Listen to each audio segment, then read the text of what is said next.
Buenos días, amada iglesia. Vamos a ubicarnos en 1 Timoteo, capítulo 5,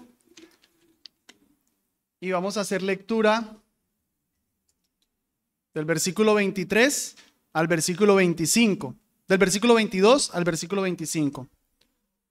Dice la palabra del Señor: No impongas con ligereza las manos a ninguno, ni participes en pecados ajenos. Consérvate puro.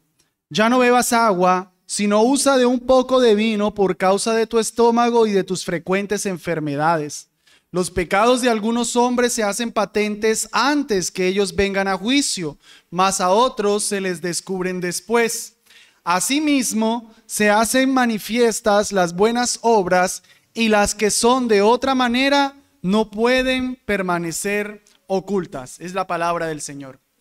Hermanos, Dios avanza su reino por medio de la iglesia. La iglesia es el organismo a través del cual Dios se encarga de que otros conozcan de su evangelio y entonces su reino se vaya extendiendo. Pero de manera particular, o más bien de manera especial, el Señor avanza su reino por medio de los ministros.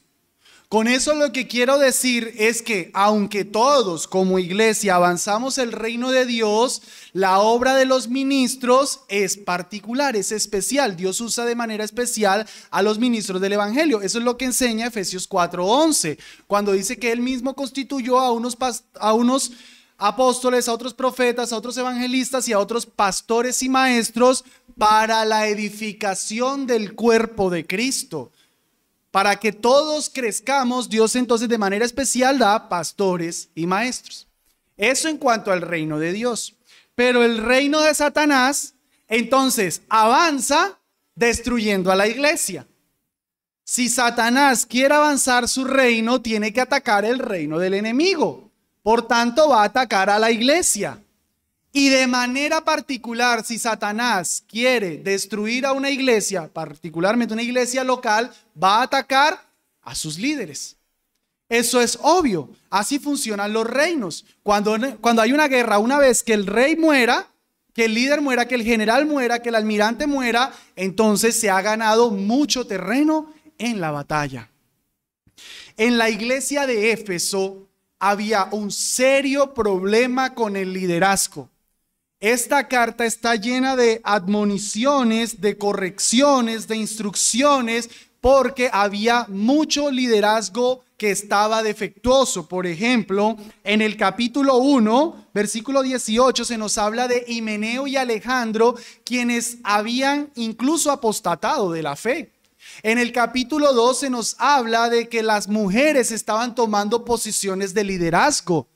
En el capítulo 3 se nos tienen que dar todos los requisitos para los oficiales de la iglesia, requisitos en los que se enfatizaba el carácter, porque seguro muchos maestros no estaban funcionando bien. En el capítulo 4 se advierte que algunos iban a apostatar de la fe y se dan las instrucciones de cómo ser un buen ministro del evangelio. Saltándonos del capítulo 5 hacia el capítulo 6, se habla de muchos que estaban en el ministerio por unas motivaciones erradas, por el interés del dinero. Y aquí en el capítulo 5 no es la excepción, también se dan instrucciones para, hemos visto, el sostenimiento de los pastores, versículos 17 y 18, en donde se le enseña a la iglesia que respecto a su liderazgo, ellos tienen que sostenerlos generosamente. Ellos son dignos de doble honor, y habíamos visto que este mandamiento se refiere a que por un lado los oficiales de la iglesia merecen el debido respeto, eso es el honor, y que los oficiales de la iglesia merecen una recompensa económica. Y cuando dice doble honor, lo que está diciendo entonces es que debe ser algo generoso para que ellos puedan dedicarse con toda tranquilidad a la obra del ministerio. En el versículo 19 se dice: contra un anciano no admitas acusación sino con 2 o 3 testigos. Se habla de procesos disciplinarios para con los ancianos, en donde entendemos que aunque todos en la iglesia deben ser disciplinados, pero que cuando se trata de los pastores hay que tener un cuidado particular, porque como la gente va a tratar de atacarlos, como el enemigo los va a tratar de atacar, entonces Dios pone una prescripción, a menos que haya 2 o 3 testigos. Porque cualquier persona se puede levantar contra el liderazgo y si se toma siempre cierto lo que se dice, entonces nadie sería pastor. Se da como un cuidado. No es que se les está eximiendo de la disciplina, pero se le está dando un cuidado. Ahí mismo, en esto de la disciplina, en el versículo 20 dice, a los que persisten en pecar, repréndelos delante de todos para que los demás también teman. Entonces, así como se les da una cierta medida de protección, cuando entonces ellos pecan, no se les trata igual que a cualquier miembro. Se les debe aplicar una sanción pública. Yo les ponía el ejemplo que fuese posible que incluso en un pecado de inmoralidad sexual a un miembro se le dejara, pues, en el tratamiento con los pastores. Pero cuando el pastor comete pecado de inmoralidad sexual, no se puede decir, bueno, dejémoslo calladito. Queda totalmente destituido para el ministerio. Ahora, en el texto que vamos a estar analizando hoy, dice en el versículo 22, no impongas con ligereza las manos a ninguno. De lo que va a hablar ahora con respecto al liderazgo, ya no es de los pastores como tal, de los oficiales de la iglesia, sino de los que aspiran para el ministerio. Para evitarse esos problemas de disciplina eclesiástica, entonces el texto nos va a dar unas recomendaciones para fijarse bien en quién es el que va a ser ordenado en el ministerio pastoral. Por eso dice, no impongan las manos con ligereza, en un sentido negativo, que lo que positivamente sería es, evalúa bien quién va para el ministerio. Haz una correcta evaluación de los candidatos al ministerio pastoral, porque otra vez, hermanos, si se pone en el liderazgo una persona que no representa bien los intereses de Cristo, el reino de Dios se va a afectar. Vamos entonces hoy a hablar de ese punto, de la evaluación de los candidatos al ministerio. Yo aquí quiero hacer una pequeña aclaración. Hermanos, yo sé que de pronto hay algunos aquí que vinieron con problemas matrimoniales, problemas económicos, problemas de pecados, etcétera, etcétera. Y estarán hasta pensando, pero candidatos al ministerio, yo ni siquiera quiero ser ministro. Incluso las damas pensando, pero si yo ni puedo. Eso no es relevante para mí. Hermanos, ese es un error. Porque si tú eres un creyente, tú perteneces a una iglesia. Eres parte del reino de Dios. Y Dios aquí está dando instrucciones para que cuidemos su reino. Si tú estás pensando que este sermón mejor te vas porque no tiene que ver con tu reino particular en tu casa, a ti se te ha olvidado que tú eres parte de un reino que es mayor. Mateo 6:33 nos dice, buscad primeramente el reino de Dios y su justicia, y todos esos problemas matrimoniales, esos problemas económicos, esos problemas personales, te serán añadidos, te serán solucionados. Yo tengo que tener en primera instancia qué está pasando con mi iglesia antes de estar pensando solamente en lo mío propio. Eso es una actitud errada. Entonces, este sermón, si tú eres miembro de esta iglesia, parte de esta iglesia, tú tienes que prestarle atención. Porque lo que pasa aquí tiene muchísimo que ver con tu vida eterna.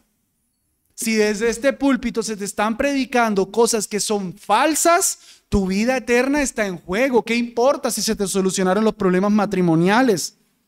Una eternidad con problemas por no haber prestado atención a lo que está pasando en el reino de Dios. Entonces, habiendo dicho eso, hermanos, vamos a explicar en primer lugar eso de la imposición de manos. Aquí se nos dice, no impongas las manos con ligereza. ¿Qué es eso? ¿Qué es la imposición de manos?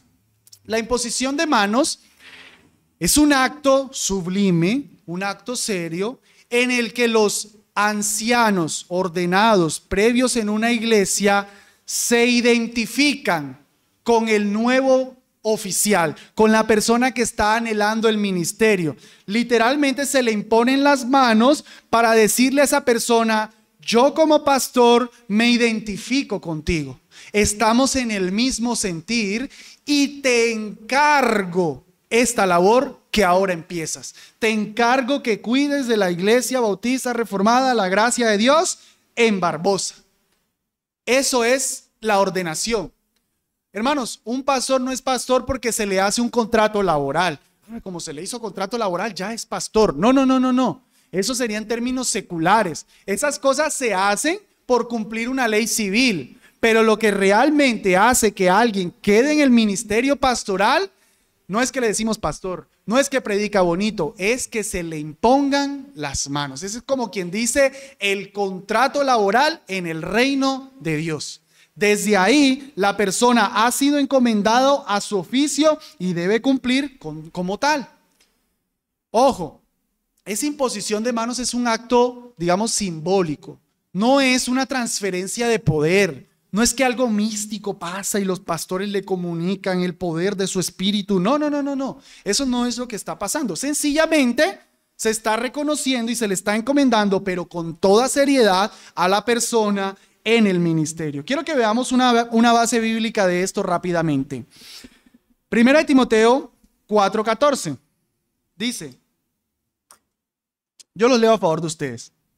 No descuides el don que hay en ti, que te fue dado mediante profecía con la imposición de las manos del presbiterio. El presbiterio es el grupo de ancianos. Noten, Timoteo fue encargado de la labor y los ancianos le imponen las manos para encargarle la labor particular que nosotros vemos aquí en la iglesia de Éfeso. Segunda de Timoteo 1:6. Por lo cual te aconsejo que avives el fuego del don de Dios que está en ti por la imposición de mis manos. Timoteo de pronto en el ministerio estaba ahí como patinando, como apagado, como que no estaba siendo muy fiel a su llamado, y entonces por eso Pablo lo exhorta: Timoteo, se te impusieron las manos, aviva ese fuego que está en ti, aviva ese don, eso se te dio, pilas Timoteo. Hechos capítulo 13 versículos del 1 al 3, para tener el contexto, dice: había entonces en la iglesia que estaba en Antioquía, no tengo una iglesia local, profetas y maestros, el liderazgo. Esos son Bernabé, Simón el que se llamaba Níger, Lucio de Cirene, Manaén el que se había criado junto con Herodes el tetrarca y Saulo. Ministrando estos al Señor y ayunando, dijo el Espíritu Santo: apartadme a Bernabé y a Saulo para la obra a la que los he llamado. Entonces, habiendo ayunado y orado, le impusieron las manos y los despidieron. Noten, está el liderazgo de la iglesia y hay una misión particular. El Espíritu Santo sobrenaturalmente dice: Bernabé y Pablo se ponen aparte, van de misioneros. Entonces los ancianos le imponen la mano y lo encargan en esa labor. Y finalmente, Hechos 6:6. A los cuales, esta es la lección de los diáconos, a los cuales presentaron también a los apóstoles, quienes orando les impusieron las manos, para encomendar a estos primeros 7 diáconos a una labor tan sencilla como el cuidado de las viudas. Se les imponen las manos. Entonces es una ordenación. Eso, hermano, tiene raíces en el Antiguo Testamento. Ustedes habrán leído esos pasajes en donde se le imponía las manos a un corderito y la persona se identificaba con el cordero como diciendo: lo que yo soy está en el cordero, lo que al cordero le pasa me pasa a mí. Y entonces el corderito era llevado al altar y lo sacrificaban. Era como que el pecador merecía la muerte, pero sus pecados eran identificados en el corderito, y cuando el corderito moría era como que el que le había impuesto las manos también moría. Había una identificación. Hermanos, la imposición de manos entonces es un acto muy serio. Aquí se dice: no lo hagas con ligereza. Otra vez, ese es como el contrato laboral del pastor. A un pastor no se le exige con base en el contrato que se presenta por la personería jurídica, etcétera, etcétera. No, a un pastor se le exige con toda validez: a usted se le impusieron las manos, ¿usted por qué no está cumpliendo el ministerio? A un pastor se le exige porque se le impusieron las manos. Algo que está implícito aquí en esta importancia, hermanos, es que entonces las manos se han de imponer una sola vez. Suele suceder en las iglesias bautistas es algo que lastimosamente las iglesias bautistas sufren, incluso reformadas, aunque creo que tienen una eclesiología defectuosa, en que los pastores tienen que estar esperando a fin de año a que le renueven el contrato. Y entonces el pastor anda ahí como a expensas esperando a ver si la asamblea le renueva el contrato, si la asamblea sencillamente lo despide. Dice, no, pastor, ya no te necesitamos más. Si el contrato laboral está un año, eso quiere decir que la labor dura un año. No, una vez que al pastor se le imponen las manos, ese hombre ha de morir en esa iglesia local. Esa es la implicación. Un pastor nunca está pensando, bueno, yo creo que aquí a 10 años me voy de esta iglesia. No. Un pastor está pensando, yo en esta iglesia muero. Si por la providencia de Dios algo pasa y debe salir, puede suceder, ya sea en el mejor de los casos una nueva plantación, se abre una nueva obra y entonces el pastor se va para la nueva obra, o alguna situación diferente, adversa, difícil, qué sé yo, que hace que el pastor salga. Pero el principio es, como se le impusieron las manos en la iglesia, ese ministerio es para toda la vida. La iglesia no se lo tiene ni que renovar, ni él puede abandonar eso. A mí me da risa que a veces algunas personas me preguntan, ¿y a usted no le gustaría de pronto irse para el extranjero a estudiar? Yo les digo, sí, a mí me gustaría eso, pero yo ya tengo que estar en Barbosa. O sea, aquí muero, aquí se debe estar. El pastor no anda anhelando algo diferente fuera de su iglesia local. Eso es parte del ministerio, eso es parte de la imposición de manos. Entonces, hermanos, habiendo entendido lo que la imposición de manos es, prestemos la atención ahora a esa ligereza, porque aquí se advierte de la ligereza. Esa palabra ligereza quiere decir como hacerlo rápido. Son esas iglesias que listo, no tienen pastor y se aparece cualquiera ahí, eso en cuestión de 2 o 3 mesecitos ya es pastor. Porque como está la necesidad, entonces los procesos se aceleran y se pone rápidamente a una persona en el ministerio o un diácono. No impongas las manos con esa rapidez, con esa ligereza. Pero la palabra ligereza también quiere decir superficial, algo que no es hecho con la debida atención. Entonces puede que dure mucho el proceso. Puede que la persona lleva 6 años en la iglesia, pero cuando se le considera para el ministerio, pues él es ahí como mal predicador, pero no importa, pongámoslo de pastor. Él tiene ahí como sus situaciones familiares, pero es buena gente, pongámoslo de pastor. El otro día me pareció que tenía como dificultades con el dinero, como medio avariento, pero no importa. Y entonces se pasan por alto las prescripciones bíblicas, no se le da la debida atención. Así no debe ser ordenada una persona en el ministerio, porque el Señor sabe que después va a haber problema.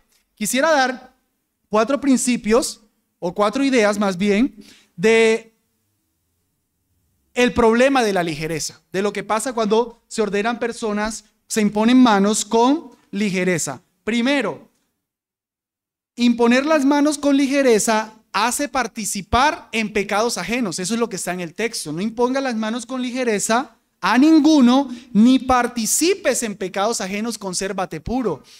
Como la imposición de manos es un acto de identificación, cuando esa persona se aparta del evangelio o esa persona le hace daño a la iglesia, el que le impuso las manos es como si hubiese tenido una participación, una coinonía. Esa es la palabra participación.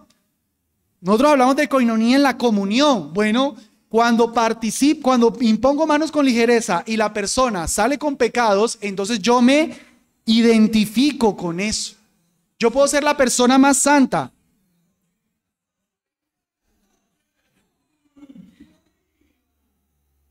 Yo puedo ser la persona más santa, pero que la persona a la que yo le impuse las manos salga pecadora, eso me hace a mí pecador.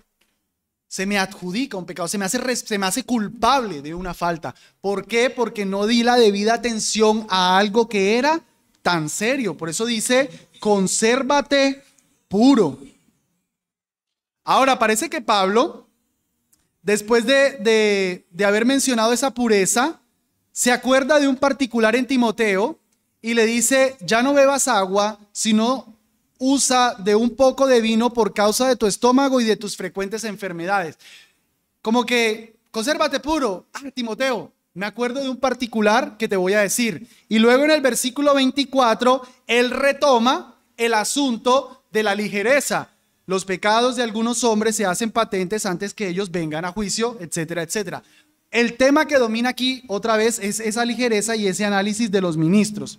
Bueno, he dicho, en primer lugar, poner las manos con ligereza nos hace participar en pecados ajenos. En segundo lugar, la ligereza no permite probar el carácter del ministro. Si las cosas se hacen rápido, entonces no voy a poder saber cuál es la integridad, cuál es el carácter de la persona que va para el ministerio. Porque recordemos, hermanos, que ese es el énfasis en el ministerio. No es tanto los talentos, lo bonito que predique, lo carismático que sea, etcétera, etcétera, sino el carácter. Primera de Timoteo 3, no vamos a ir allá, ya vimos que cuando se habla de los oficiales, se dan 14 requisitos. Y de esos 14 requisitos, solo uno es aptitud. Solo uno, se trata de lo que la persona es capaz de hacer. Es decir, apto para enseñar. Todo lo demás, ¿a qué va? Al carácter. Irreprensible, marido de una sola mujer, no pendenciero, no codicioso de ganancias deshonestas, no avaro, decoroso, prudente, buen gobernante de su familia, buen testimonio de los de afuera, etcétera, etcétera. Todo eso, ¿de qué nos habla? Del carácter. Cuando yo acelero los procesos, entonces yo no me presto atención en la integridad de la persona. De hecho, uno de esos requisitos, dice el versículo 6, no un neófito, no sea que envaneciéndose caiga en condenación del diablo. No un neófito, un recién convertido, un recién plantado. Sí, la persona se recién convirtió y puede suceder que en cuestión de, qué sé yo, 6 meses, wow, qué predicador, wow, qué hermano tan íntegro. Vemos que se aleja del mundo, etcétera, etcétera. Todavía no. No pudiéramos señalar su carácter, no pudiéramos criticarlo, no lo podemos señalar. La persona de verdad es íntegra en lo íntimo, pero la escritura dice todavía no. ¿Por qué? Hay que esperar. Déjale que pase el tiempo para que puedas ver el carácter, la integridad de la persona. Se espera que los que van a representar el ministerio sean personas que representen a Cristo. Hermanos, el Señor no está no está hablando de esta ligereza solo por virtud de esperar. No es esperar por virtud de esperar. No es como que porque pasen los años la persona va a ser apta para el ministerio. No, eso no es el punto. Porque una iglesia pudiera en su constitución decir, nadie es pastor si no lleva 10 años de creyente. Una iglesia puede poner eso. Pero puede que pasen los 10 años y la persona, nadie le prestó la debida atención, no lo analizaron bien. Y como ya cumplieron los 10 años, ya debe ser pastor. Y sale para el ministerio una persona que no está cualificada. Yo pertenecí a una institución, yo los quiero mucho, pero lastimosamente tenían eso. Eran 3 años de estudio y cuando la persona se graduaba, sí o sí salía para el ministerio. Sí o sí salía para el ministerio, a tiempo completo, ya fuera como un pastor o ya fuera como ayudante, lo que sea. Pero sí o sí iba para el ministerio con 3 años, hermano. Muchos se convertían en ese proceso. Porque eran muchachos que salieron del colegio 17, 18 años, iban para allá, sí, aprendían un montón, creo que la institución sí era buena, aprendía uno, y salían para el ministerio solo porque cumplieron los 3 años que la iglesia tenía por requisito. ¿Qué pasaba? Un montón de problemas después, porque el carácter no se podía comprobar correctamente. El Señor quiere principalmente, hermanos, el carácter, que los que lo van a representar se vean como el Señor Jesucristo. Los ministros se llaman en Primera de Corintios embajadores de Cristo. Hermanos, imagínense un embajador. Hemos visto escándalos públicos cuando, por decir, el embajador de los Estados Unidos se le descubre un tema de inmoralidad sexual. Se le descubre como un borracho. ¿Quién queda mal? ¿Él? No, queda mal Estados Unidos, el reino completo.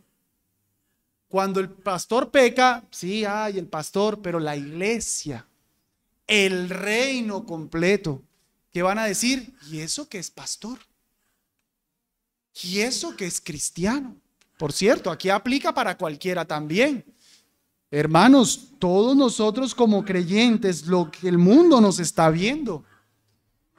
Y el mundo entiende algo de Cristo por lo que ve en nosotros. El mundo no lee Biblias. ¿Qué lee el mundo? Cristianos. Eso es. El mundo no lee la Biblia, el mundo lee los cristianos. Ve a los cristianos actuar y entonces dice qué bonito es el cristianismo. O ve a los cristianos actuar y dice qué hipocresía que es el cristianismo. El mundo no lee Biblia, el mundo lee cristianos. La ligereza en la imposición de manos nos hace participar en pecados ajenos. La ligereza no permite probar el carácter. La ligereza, en tercer lugar, no permite probar el conocimiento. Eso es algo importante en los que van para el ministerio, en los que van a servir públicamente en la iglesia. Tienen que ser personas que conozcan la Biblia. Ellos deben tener conocimiento bíblico. En esto estoy pensando conocer la Biblia, ser capaces de decir de qué tratan los profetas menores, ser capaz de decir de qué trata el Evangelio de Juan, ser capaz de decir de qué trata el Apocalipsis. No es un pastor que llega un hermano y le dice, pastor, disculpe, ¿por qué Usa murió cuando tocó el arca? Y el pastor, Usa. ¿Y él quién es? Pastor, el que llevaba el arca y que lo tocó. Usa. No me suena. No había leído esa historia.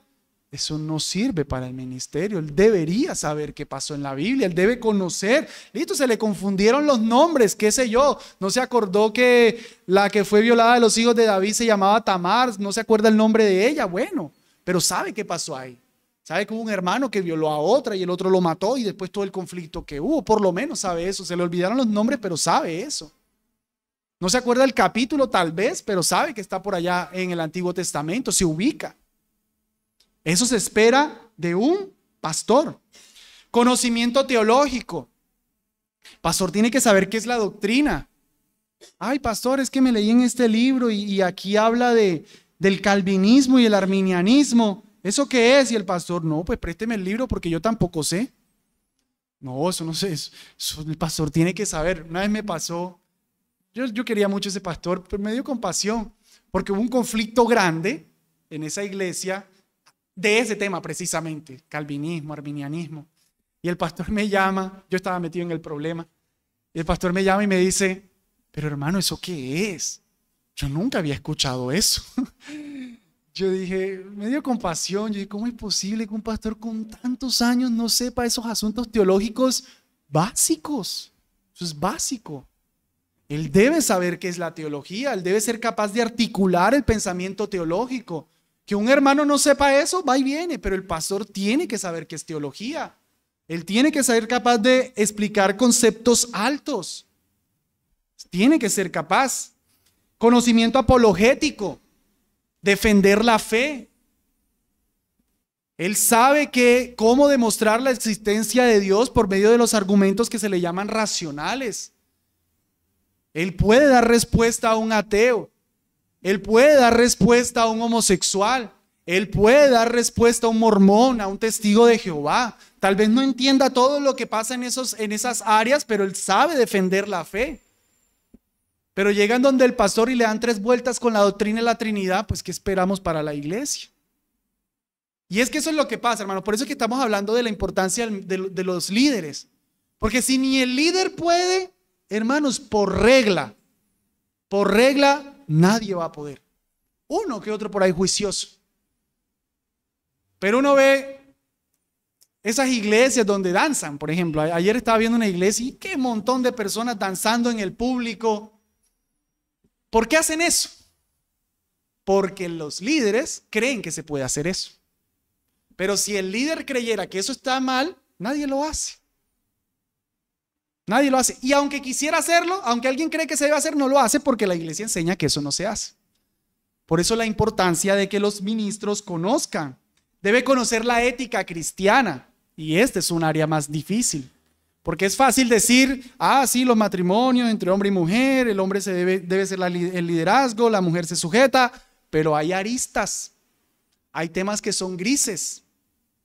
¿Qué se hace cuando un matrimonio mixto, el esposo está dando una orden que es contra Dios? ¿Qué se hace ahí?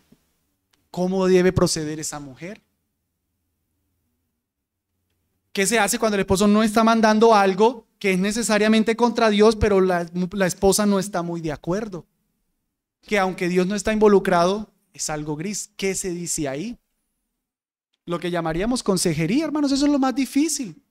Pastor, tengo este negocio, pues me toca vender estas cosas que pues, como que no me gustan. ¿Será que lo hago o no?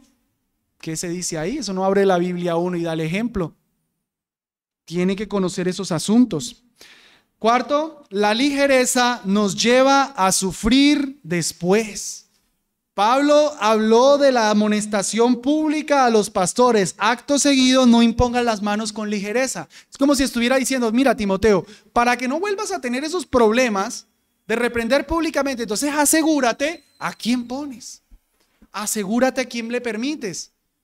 Porque después vas a estar sufriendo. Porque, hermanos, obviamente una disciplina en un pastor, wow, eso debilita una iglesia. Una disciplina en un líder puede incluso dividir a la iglesia. Si el líder, en un ejemplo, cayera en un pecado de inmoralidad sexual, pues yo creo que la iglesia se lo aguanta. El cristianismo claramente entiende, no, pues eso es pecado sexual, él hizo mal, lo excomulgan y no pasó nada. Pero imagínense, hermanos, donde el líder fuera un tema doctrinal. No sé, la iglesia sostenga el liderazgo masculino y uno de los líderes se empieza a desviar hacia el liderazgo femenino. No, que debe haber liderazgo femenino y debemos permitir que las mujeres de vez en cuando prediquen. Ese pastor debe salir de la iglesia, porque se está alejando de la confesión de la iglesia. Y si él persiste en eso, lo empieza a enseñar, tiene que ser disciplinado. Probablemente cuando sea disciplinado públicamente, ¿qué va a pasar con la iglesia? Que algunos que tenían esa preferencia se van a querer ir con él. O los que ni siquiera tienen esa preferencia y ni saben qué es lo que se está discutiendo, porque lo quieren, porque era el pastor más antiguo, porque los ayudó, se van con él. Y se genera un tema de división en la iglesia. Por eso se debe tener cuidado. Pablo quiere evitar que sucedan problemas mayores. Y aquí, hermanos, una pequeña advertencia. No hay que dejarse llevar de solamente la oratoria. Noten, no impongan las manos con ligereza. Se tiene que probar el conocimiento, se tiene que probar el carácter. Algunas veces vemos personas, predican y ya les decimos pastor, porque predica bonito. Hermanos, no me lo tomen por arrogante, pero yo creo que si me ponen a predicar de química cuántica, denme en 15 días y les doy un discurso de química cuántica, aunque yo de eso no sepa nada. Le pongo al ChatGPT, busco un par de libros, bosquejo, doy, ilustro. ¡Wow! Enséñenos, profesor. Doctor en química. Es que preparar un discurso es, entre comillas, es fácil. Pero entender todo lo que hay de fondo de eso es otra cosa. Entonces hay veces se ve que predica bonito, ya ese es pastor. Momento. Hay que probar varias cosas, no hay que ser tan livianos, no hay que imponerlos con ligereza. A continuación, lo que les decía, Pablo como que se acordó de un particular de Timoteo y entonces le dice, ya no bebas agua, sino, versículo 23, ya no bebas agua, sino usa un poco de vino por causa de tu estómago y de tus frecuentes enfermedades.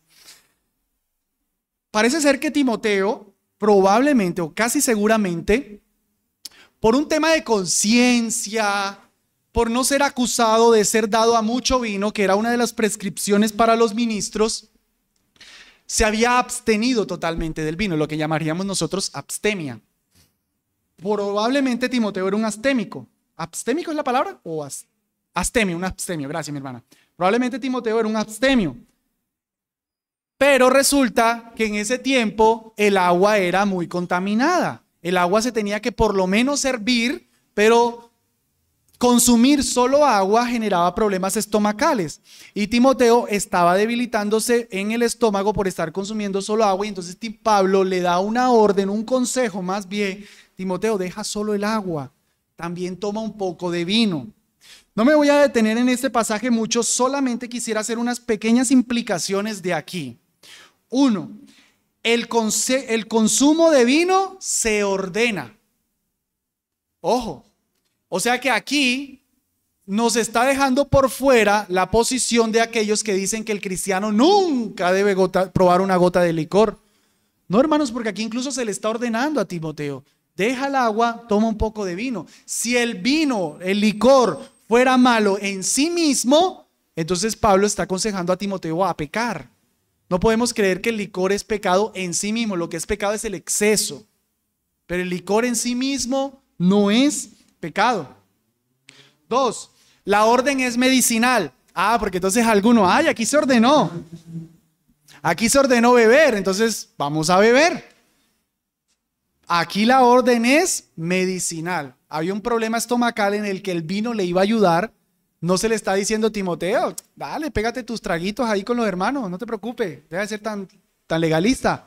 No. Es principalmente medicinal. No estoy negando que uno pueda consumir un poco de licor por algún asunto social o algún asunto de gusto, pero ojo que ese no es el texto que sirve para eso. Entonces esto no enseña eso. 3, la orden es un poco, no mucho, un poco.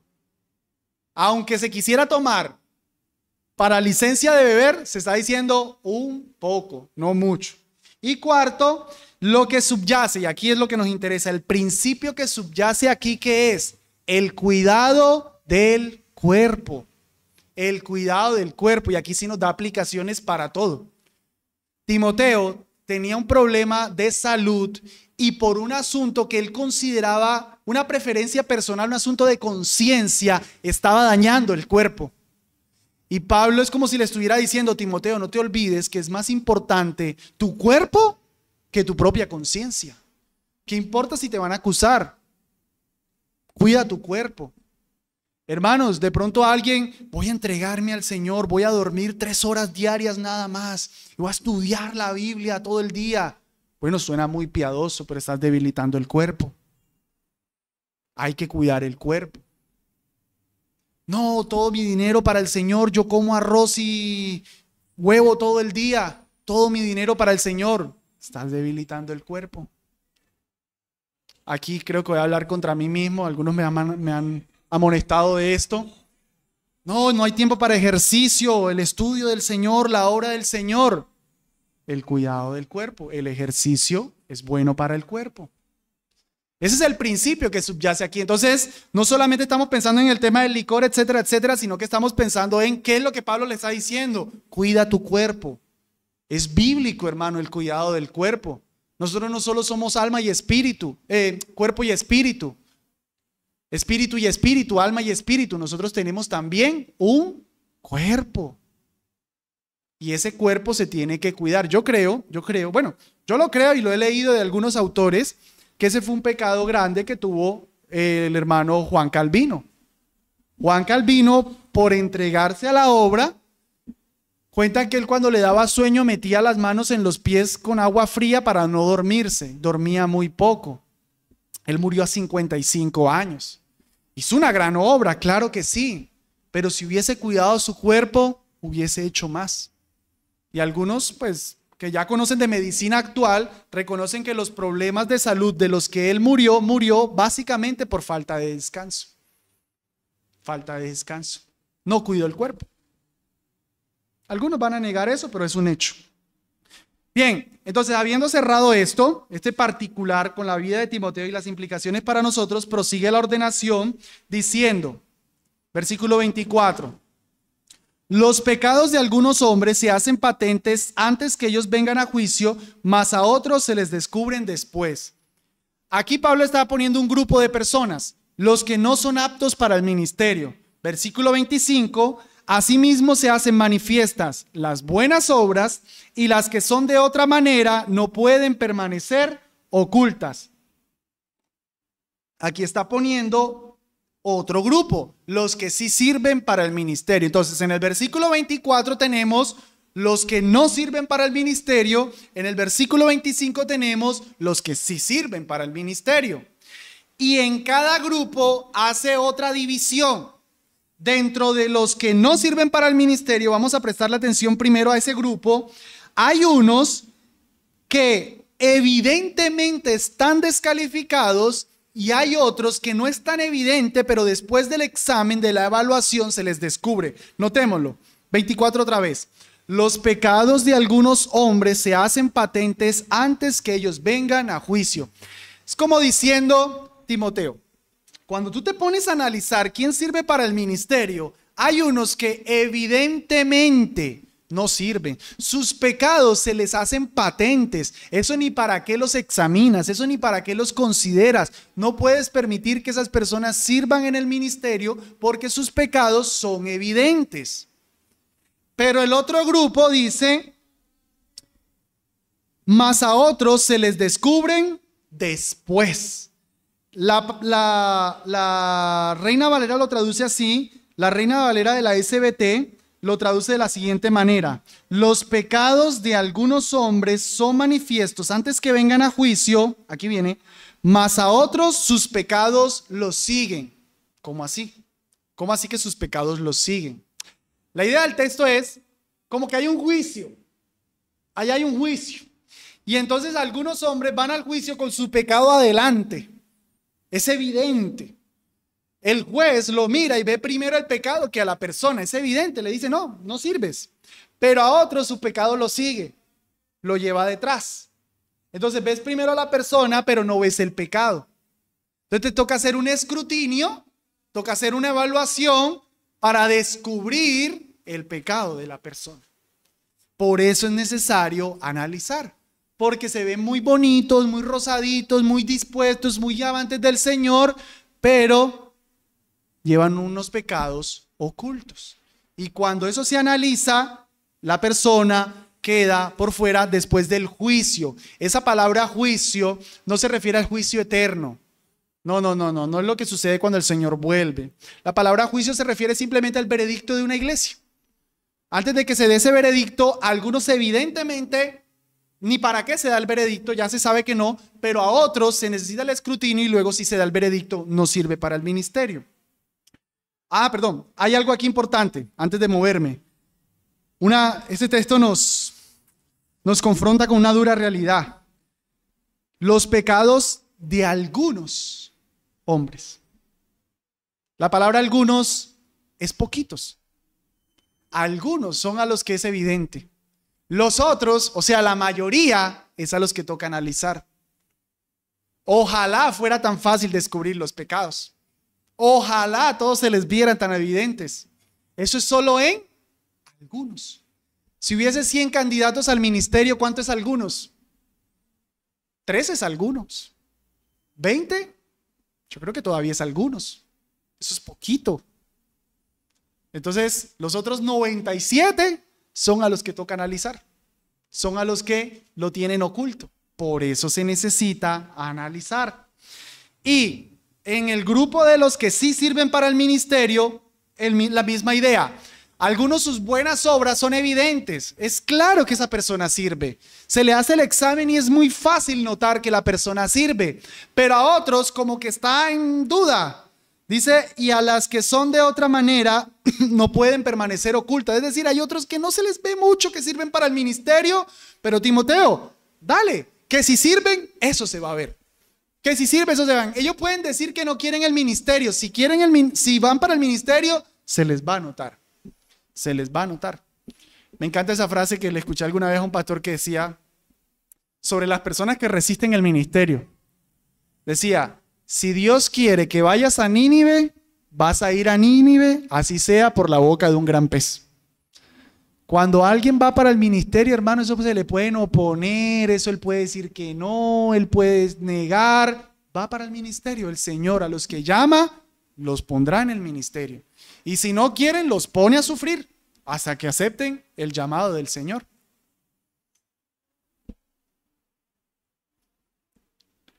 Hasta aquí, hermanos, esa palabra del Señor, quisiera terminar con unas aplicaciones finales. Hermanos, no debemos tomar a la ligera el liderazgo de la iglesia. Otra vez lo que les dije al principio, el Señor avanza su reino por medio de la iglesia. Claro que sí. Pero de manera especial por medio de los ministros. Por eso es que se toman aquí estas precauciones. Porque el Señor sabe que una persona descalificada va a hacer más daño que bien a su reino. Esta mañana les hice una mención, bueno, luego aplicamos más esto, pero en esa discusión del texto receptus y del texto crítico, una de las cosas que más me duelen en la parte del texto crítico, de los que se inclinan por esa preferencia, es que las eminencias, los que salvaron la Biblia, entre comillas, Westcott y Hoare, dos hombres que no creían en la inspiración, no creían en la expiación, el Señor no va a usar impíos. Nestlé y Alan, lean los textos críticos, ahí dice texto Nestlé y Alan, basados en Westcott y Hoare. Nestlé y Alan, dos liberales. ¿El Señor de verdad va a utilizar impíos para su palabra? Yo no creo eso. Yo no creo eso. El Señor utiliza vasos limpios. Y más si es para su palabra. Más si es para su palabra. Nos debemos tomar en serio la integridad para la obra del Señor. Y aunque aquí, hermanos, estamos hablando de los ministros, piensa en ti, hermano. Piensa en ti, hermana. Eso es para ti. Tú tienes un ministerio en casa. Tú tienes unos hijos que los debes traer al reino de Dios. Tú eres el pastor. La pastora, si es que te gusta ese término, de tu casa. El Señor quiere que tú como líder de tu casa seas una persona recta. Porque una persona recta es el que va a poder influenciar a unos hijos rectos. Varones de la iglesia, cabezas de familia. De nosotros los varones el Señor espera integridad porque Él sabe. Una familia no se debilita por simplemente un hijo que está creyendo que se puede tener una relación entre personas del mismo sexo. Eso no acaba una familia. Pero imagínese un padre que crea eso. Un hijo que llegue con esa tontada, 2 correazos, se lo puede corregir. Se acabó la discusión. Pero un padre que crea que sí es correcto, cuando su hijo le llegue con el amiguito, antes lo echa para adelante. Los hijos tienen una moralidad muy baja. Se espera que los padres tengan una moralidad alta. Un papá que no le importa que su hija se vaya, fornique, pues esa niña terminará fornicando. Tenía una amiga que una vez, una compañera de trabajo, 18 años creo que tenía, se consiguió un novio. Y yo le dije, ¿hablaste con tu papá? Me dijo, sí. ¿Y qué te dijo? Que no me fuera a embarazar. Eso fue el consejo del papá cuando su muchachita de 18 años le dice, tengo un novio. Ni siquiera le dijo presente, literal. Ella me dijo literal, esas fueron las primeras palabras. O sea, ni siquiera le dijo preséntemelo.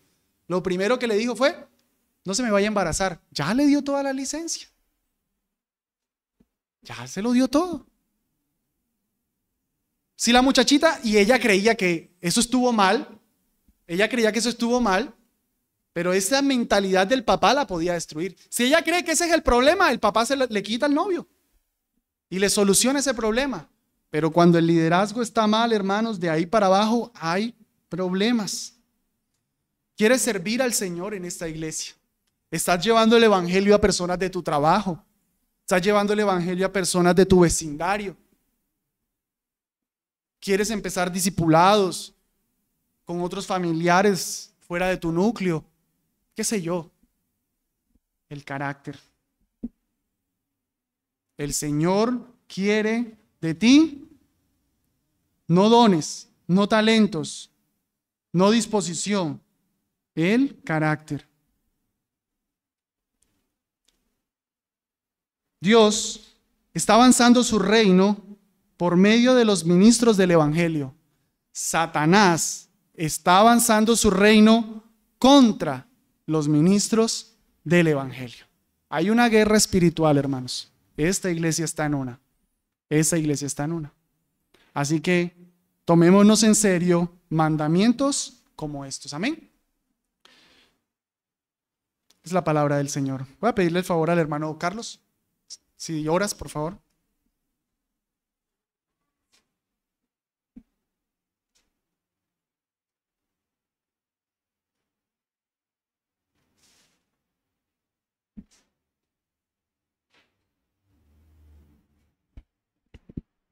Bien, vamos a colocarnos sobre nuestros pies.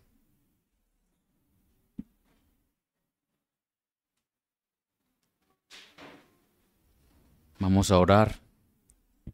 Gracias te damos, Señor, por tu palabra, el mensaje para nuestras vidas en esta mañana. Agradecemos, Señor, gracias porque nos has edificado, nos has exhortado, nos has consolado con tu consejo. Ayúdanos a poner por obra todo lo que nos has ordenado, nos has mandado, Señor, y que podamos poner en práctica la palabra que has expuesto en esta mañana.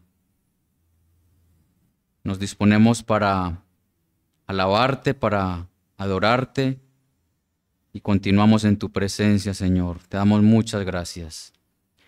Disponemos nuestras vidas y